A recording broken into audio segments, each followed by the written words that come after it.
समरजित घाटगे यांनी कागलमधील शासकीय जमिनी बळकावल्या असा आरोप आता मंत्री हसन मुश्रीफ यांच्याकडून करण्यात येतोय। हसन मुश्रीफ यांच्याकडून आरोप करण्यात येतोय समरजित घाटगे यांच्यावरती शहरातील शाहू हॉलसह जनावरांचा दवाखाना आणि जुन्या तहसीलदार कार्यालयाची जागा समरजित घाटगे यांनी नावावर करून घेतल्याचा गंभीर आरोप मुश्रीफ यांनी केलाय। संबंधित जमिनी ताबडतोब परत करा अन्यथा जन आंदोलन उभारू असा हसन मुश्रीफ यांनी इशाराही दिलेला आहे।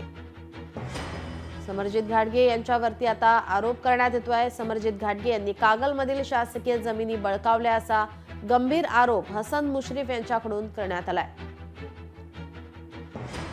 हा जो शाहूवाला आहे हा कागल नगरपालिकेच्या नावावर आहे, त्यांच्या नावावर झालाच कसा? म्हणजे हा त्यांच्या काय जुना त्यांनी दिलेला जरी असला तरी जागा कलेक्टरने नगरपालिकेला हस्तांतरित केलेली होती। आपण तिथं हॉल बांधलेला होता, हे तर नावावर करताना लाज कशी वाटली नाही?